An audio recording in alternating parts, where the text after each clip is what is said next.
Oui, bonsoir. J'ai pu constater que ma vidéo sur la Fondation SCP vous avait beaucoup intrigué et vous étiez nombreux à me demander de vous lire certains rapports. J'étais ravie de voir que ce sujet vous intéressait autant que moi, du coup, je propose que de temps en temps, on lise un rapport sur une entité SCP ensemble. Aujourd'hui, nous allons donc parler de SCP-087, l'une des entités SCP les plus connues à ce jour. SCP-087 est un escalier avec plusieurs plateformes. La conception de SCP-087 limite la portée visuelle des sujets à environ 1,5 m. Une source de lumière est nécessaire pour tous les sujets qui explorent SCP-087 car il n'y a ni appareil d'éclairage ni fenêtre.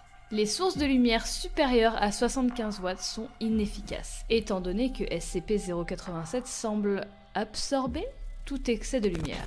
Les rapports des sujets et les enregistrements audio confirment le son d'un enfant qui pleure, suppliant, situé à approximativement 200 mètres en dessous de la plateforme initiale. Cependant, tous les essais de descente de l'escalier n'ont pas réussi à rapprocher les sujets de la source de ce son. La profondeur calculée durant l'exploration numéro 4, qui est à ce jour l'exploration la plus longue, montre que la profondeur est très loin en dessous de ce qui est permis par la structure du bâtiment. À ce jour, nous ne savons toujours pas si SCP-087 a une fin. Il y a 4 vidéos d'exploration de SCP-087 enregistrées par le personnel de classe D, qui est, je vous le rappelle, le personnel constitué de condamnés à mort. Chaque sujet a, durant son exploration, rencontré SCP-087-1, qui semble être un visage, sans pupille, sans narine ni bouche. La nature de SCP-087-1 est inconnue, mais il a été déterminé qu'il n'était pas la source des pleurs. Les sujets présentent tous des symptômes d'intense paranoïa et de peur face à SCP-087-1, mais on ne sait pas vraiment si les 10 sentiments sont des réactions anormales ou simplement des réactions naturelles. À cause des résultats de l'exploration finale, aucun membre du personnel n'est autorisé à accéder à SCP-087. Les 3 premiers documents sont disponibles, mais il est impossible de trouver où que ce soit le document numéro 4 sur l'exploration finale. Cependant, les 3 premiers documents sont vraiment intéressants à lire. Le premier document raconte la toute première exploration par un sujet de classe D, précisément D8432. Il est équipé d'une lampe de poche de 75 watts avec une batterie capable de durer 24 heures. Il est aussi équipé d'un caméscope et d'un casque audio pour communiquer avec le docteur. Les données de ce docteur ayant été détruites, nous l'appellerons juste le docteur A. Je vais donc vous lire les rapports qui sont extrêmement intéressants sur SCP-087. On est parti avec le rapport numéro 1. D8432 marche donc de la porte vers la plateforme initiale de SCP-87. Malgré la puissance, la lampe de poche n'illumine que les 9 premières marches. La seconde plateforme n'est pas visible. C'est d'un putain de sombre. Est-ce que votre lampe de poche fonctionne correctement? D8432 se retourne et éclaire le couloir du bâtiment. La lumière atteint beaucoup plus loin. Ouais, ça marche, c'est juste que ça éclaire pas les marches jusqu'en bas, quoi. Merci. S'il vous plaît, continuez. D8432 descend 13 marches avant d'atteindre la seconde plateforme. Il se tourne de 180 degrés pour commencer à descendre la deuxième série de marches, puis s'arrête. La raison de votre arrêt? Vous entendez ça? Il y a un putain d'enfant en bas. Enfin, on dirait. Le son des cris n'est pas entendu à travers la caméra ou le micro. Pouvez-vous décrire le son, je vous prie? C'est jeune, soit une fille, soit un très jeune garçon. Ça pleure, ça sanglote et ça dit « S'il vous plaît, à l'aide, s'il vous plaît. » Ouais. Ça fait que répéter ça en pleurant. Pouvez-vous estimer sa distance depuis l'endroit où vous êtes maintenant? Merde, je sais pas, peut-être 200 mètres en dessous? S'il vous plaît, continuez. Le sujet descend 13 autres marches. Tandis qu'il atteint la plateforme, le son de l'enfant, comme des cris, est entendu. L'enfant alterne entre des sanglots, des gémissements et les mots « s'il vous plaît, à l'aide » et « en bas ». Le niveau sonore est le même que celui que D8432 avait décrit, comme 200 mètres en dessous. Pouvez-vous toujours entendre les pleurs? Ouais, nous l'entendons aussi. S'il vous plaît, continuez. Arrêtez-vous si vous remarquez un changement sonore ou dans l'environnement. Le sujet descend encore 3 séries de marches avant de s'arrêter. Je continue? S'il vous plaît. Le sujet continue pour 17 séries de marches, total de 22, avant de s'arrêter. Il n'y a pas de changement visuel dans l'environnement et chaque série de marches a toujours été de 13 marches. Je suis pas plus près de l'enfant. La piste audio confirme que les bruits des pleurs n'a pas augmenté en volume et reste approximativement à 200 mètres sous le sujet. Notez. Continuez, s'il vous plaît.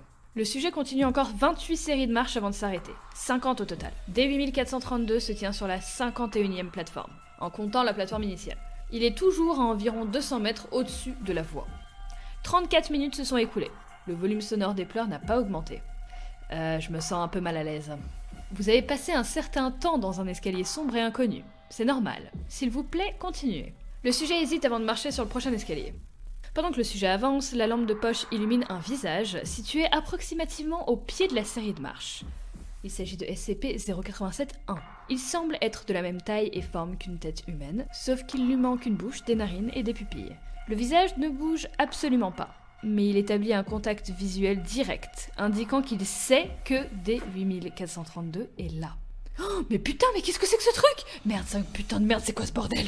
Pouvez-vous s'il vous plaît décrire ce que vous voyez? C'est une sorte de putain de visage de personne et ça me regarde directement, putain, ça me regarde moi! Est-ce que ça bouge? Non, ça me fixe juste. Putain, ça fait peur. S'il vous plaît, approchez-vous et illuminez l'entité plus clairement. Merde, non, je veux pas. Le visage se propulse d'à peu près 50 cm vers D8432. Oh putain! Le sujet entre dans un état de panique et remonte rapidement SCP-87. Il atteint le rez-de-chaussée en 18 minutes où il s'évanouit. Il n'y a pas de signe de SCP-87-1. En visionnant la vidéo, on voit qu'il y a autant de marches descendues que remontées. Le son des pleurs et gémissements reste au même volume jusqu'à la dernière marche où il s'arrête. Le rapport médical indique que l'évanouissement était le résultat d'une trop rapide montée des escaliers causant de la fatigue. Tout simplement. Rapport numéro 2.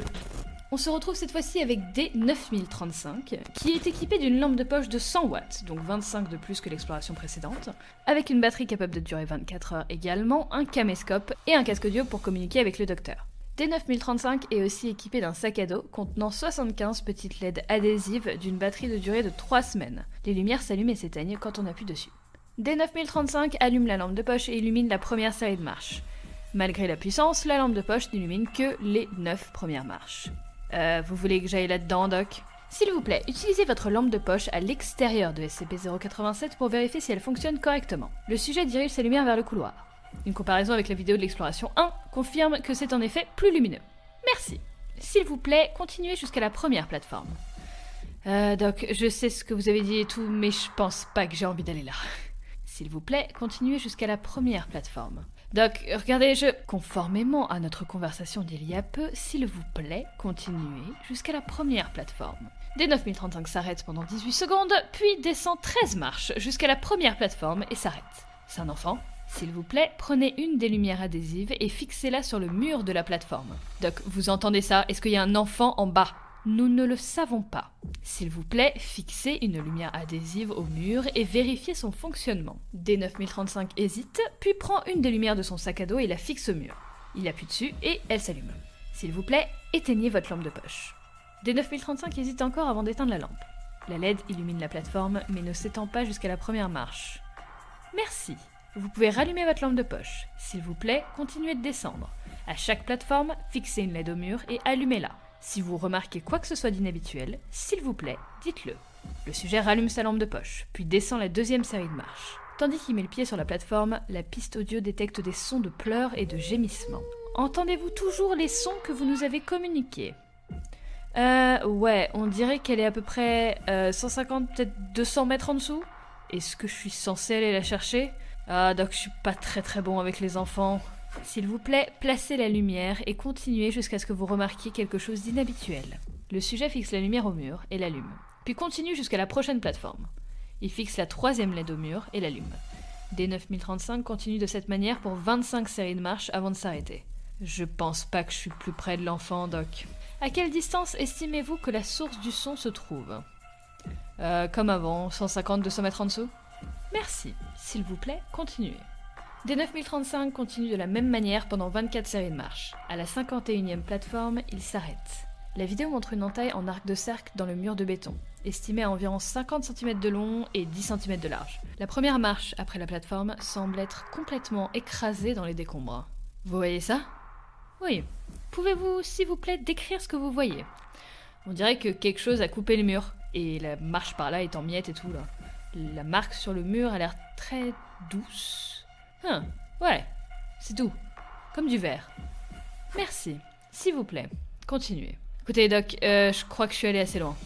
S'il vous plaît, continuez, conformément à notre accord.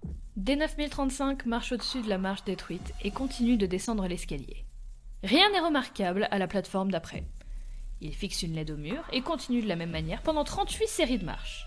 Le son des pleurs n'est pas devenu plus proche. D9035 est sur la 89e plateforme et 74 minutes se sont écoulées depuis le début de l'exploration. Le sujet est environ à 350 mètres en dessous de la plateforme initiale. J'ai l'impression que cet enfant essaie juste de me leurrer, Doc. Je pense que c'est le moment pour moi de... D9035 arrête de parler et de bouger. La lampe de poche illumine SCP-087-1. Le visage fixe directement D9035, indiquant une fois de plus qu'il est au courant de la présence du sujet. Même si SCP-87-1 semble ne pas bouger, il se trouve maintenant 38 séries de marches en dessous de la rencontre dans l'exploration 1, indiquant du coup qu'il peut bouger. Y a-t-il une raison pour laquelle vous vous êtes arrêté ? La respiration du sujet s'accélère. SCP-87-1 reste immobile pendant 13 secondes. SCP-87-1 cligne des yeux. Le sujet se met à hurler. SCP-87-1 se propulse en avant et est à maintenant approximativement 90 cm de D9035. S'il vous plaît, calmez-vous, retournez-vous, nous devons voir le visage de plus près. D9035 ignore totalement le Dr A et continue de monter rapidement. Il crie toujours de manière incompréhensible. D9035, vous m'entendez ? S'il vous plaît, ralentissez. Le sujet ne répond pas et continue de monter rapidement les escaliers. Ses cris deviennent du babillage. Après avoir remonté 72 séries de marches, il s'évanouit sur la 17e plateforme. D9035, pouvez-vous m'entendre ? Le sujet ne répond pas, mais une rapide respiration peut être entendue à travers la communication audio. Pendant 14 minutes, D9035 reste immobile. La vidéo est noire et la piste audio ne donne qu'une respiration rapide et les pleurs qui viennent d'en dessous. Après 14 minutes et 32 secondes de communication vidéo et audio qui ne changent pas, un son de rapide battement de cœur qui ne ressemble pas à des battements de cœur humains et un bruit de craquement sont entendus. 7 secondes plus tard, D9035 halète et revient à la vie, continuant sa montée rapide des escaliers, sans dire un mot. Les battements de cœur et les craquements cessent, et rien d'anormal n'est détecté sur la vidéo. Il ne dit toujours rien. D9035 quitte SCP-87 et s'assoit sur le sol à l'extérieur de l'entrée. D9035 entre ensuite dans un état catatonique, duquel il n'est toujours pas sorti à ce jour. Nous arrivons maintenant au rapport numéro 3, qui est le rapport le plus intéressant. Cette fois-ci, c'est D9884. Ils ont tous des noms absolument exceptionnels, je suis ravie de les prononcer depuis tout à l'heure. C'est donc une femme de 23 ans qui doit descendre. Elle est équipée d'une lampe de poche de 75 watts, avec une batterie capable de durer 24 heures. Elle est équipée d'un caméscope et d'un casque audio pour communiquer avec le docteur. Mais elle est aussi équipée d'un sac à dos contenant 1 litre d'eau, 15 barres de nutriments et une couverture de survie.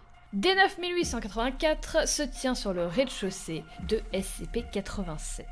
La lampe de poche n'illumine que les 9 premières marches. Les LED placés sur le mur durant la dernière exploration ne sont pas visibles. S'il vous plaît, descendez la première série de marches et examinez le mur de la plateforme. Le sujet descend 13 marches et s'arrête sur la plateforme. Il n'y a aucune trace de la lumière LED là où la vidéo de l'exploration 2 montre qu'elle était placée. Ouais, c'est juste un mur en béton, sale. Il y a genre rien du tout dessus. Non, attendez, ça colle un petit peu juste là. D9884 indique le point sur le mur où la LED aurait dû être. Y a un enfant qui pleure en bas ? Elle demande de l'aide et elle pleure ? Merci. S'il vous plaît, continuez jusqu'à ce que vous remarquiez quoi que ce soit d'inhabituel. D9884 descend. En atteignant la prochaine plateforme, le son de l'enfant qui pleure, le même que les 2 explorations précédentes, est entendu sur la piste audio. Aucune lumière LED n'est présente sur les murs des plateformes. Le sujet continue sans problème jusqu'à ce qu'elle atteigne la 17e plateforme. Ah, il y a quelque chose sur le sol là, et ça sent très mauvais. Ça colle et c'est collé sur ma chaussure, c'est dégoûtant.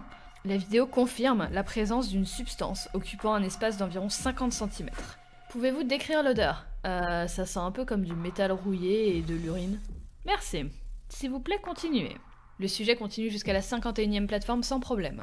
La 51e plateforme n'a pas changé depuis la dernière expédition. Et les mêmes observations sont faites. Le docteur demande à nouveau au sujet de continuer jusqu'à ce qu'elle remarque quoi que ce soit d'inhabituel. Le sujet continue sa descente jusqu'à la 89e plateforme. La vidéo est secouée et le sujet crie. Oh putain, il y a un trou dans le sol et je suis presque tombée dedans! La vidéo confirme la présence d'un trou d'approximativement 1 mètre de diamètre. Le sujet dirige la lumière de sa lampe de poche dans le trou, révélant uniquement de la noirceur. Approximativement 4 secondes passent, et une lumière d'une distance indéterminée s'allume pendant environ 2 secondes, puis s'éteint. Il y avait une lumière en bas. Elle est plus là, mais elle était là pendant genre 1 seconde. Vous l'avez vue ? Oui. Pouvez-vous estimer la profondeur du trou ? Non, c'est trop profond. Au moins 1 km. Genre, bien plus qu'1 km. Merci. Entendez-vous toujours les bruits de l'enfant ? Ouais, on dirait toujours qu'elle est loin. J'ai pas l'impression que je me rapproche. C'est comme si à chaque fois que je descends une marche, elle en descend une aussi. S'il vous plaît, continuez jusqu'à ce que vous remarquiez quoi que ce soit d'inhabituel. Le sujet continue de descendre SCP-87 pendant à peu près 1 heure, traversant 164 plateformes. Elle s'arrête pour se reposer sur la 253e plateforme. D9884 est approximativement à 1,1 km sous la plateforme initiale, et le volume des pleurs n'a pas changé. Après 4 minutes de pause, D9884 continue sa descente, ne s'arrêtant pas pendant 216 séries de marches. 1h30 plus tard, le sujet est sur la 469e plateforme, à peu près à 1,8 km sous le rez-de-chaussée. J'arrive nulle part. Je pense que c'est l'heure de remonter. Je veux dire, aller en bas est une chose, mais il y a une grande ascension derrière. Nous vous avons donné de la nourriture, de l'eau et une couverture pour rester 24 heures ici. S'il vous plaît, continuez. Ah non, je pense que je vais remonter. Le sujet se retourne vers la série de marches. SCP-87-1, le visage est directement derrière le sujet, bloquant sa montée. Le visage apparaît à approximativement 30 cm de la caméra. Ses yeux sont fixés directement sur la lentille, cette fois ne regardant pas le sujet, mais la personne qui regarde la vidéo. La vidéo glitch et freeze pendant 4 secondes, accompagnée d'un bruit de crissement statique. Puis la vidéo revient, secouée, au sujet qui descend les escaliers rapidement. Ça me suivait, c'était tout le temps derrière moi, oh mon dieu, c'était derrière moi, ça me regardait en face. Docteur, s'il vous plaît, faites quelque chose, aidez-moi, mon dieu, s'il vous plaît, enlevez-les, s'il vous plaît, je savais pas que ça me suivait, aidez-moi, faites-le partir, sinon, parce que ça me regardait, ça me fixait, je savais que c'était là, à me regarder tout le temps. Le sujet continue de crier et de supplier hystériquement, tandis qu'elle descend rapidement les escaliers. Le bruit de crissement précédemment entendu semble surpasser la communication audio, et derrière, le son original de l'enfant qui pleure peut toujours être entendu. Approximativement 14 séries de marches après, la vidéo change pour montrer la zone derrière le sujet. Le visage est maintenant à peu près 20 cm de la caméra. Il ne fixe pas le sujet, on dirait qu'il est fixé sur la lentille de la caméra, donnant l'illusion qu'il établit un contact visuel avec la personne qui regarde la vidéo. Il est important de noter que depuis la vue de SCP-87-1, le son de la fille qui pleure et supplie a augmenté en volume, indiquant que D9884 approche de la source. Après approximativement 150 séries de marches en panique, avec 3 confirmations visuelles de SCP-87-1, toujours en train de poursuivre le sujet, elle trébuche et semble tomber inconsciente. La communication audio indique une forte proximité de la source de pleurs. Le bruit statique de crissement continue. La vidéo montre ensuite encore une autre descente d'une série de marches, indiquant que le sujet n'a toujours pas atteint la base des escaliers. 12 secondes sans mouvement passent avant que le visage devienne en vue complète de la caméra. Le contact visuel établi directement avec le téléspectateur. La communication audio et visuelle se coupe et aucune connexion n'est réétablie. Comme je l'ai dit précédemment, à cause des résultats de l'exploration finale, qui est donc l'exploration d'après celle-ci, l'exploration 4, aucun membre du personnel n'est autorisé à accéder à SCP-87. Les 3 premiers documents sont disponibles, mais il est impossible de trouver où que ce soit le document numéro 4. D'après vous, qu'est-ce qui s'est passé durant cette exploration finale? Qu'est-ce qui aurait bien pu être pire que l'exploration 3? Qu'est-il vraiment arrivé à D9884? Et quel est le son de cet enfant? SCP-87 est l'un de mes SCP favoris. Son histoire est pleine de possibilités et c'est fascinant. J'espère que ça vous a plu en tout cas, et n'hésitez pas à me dire quel SCP vous voulez que je décrive ensuite. En attendant, faites attention à vous. Ciao.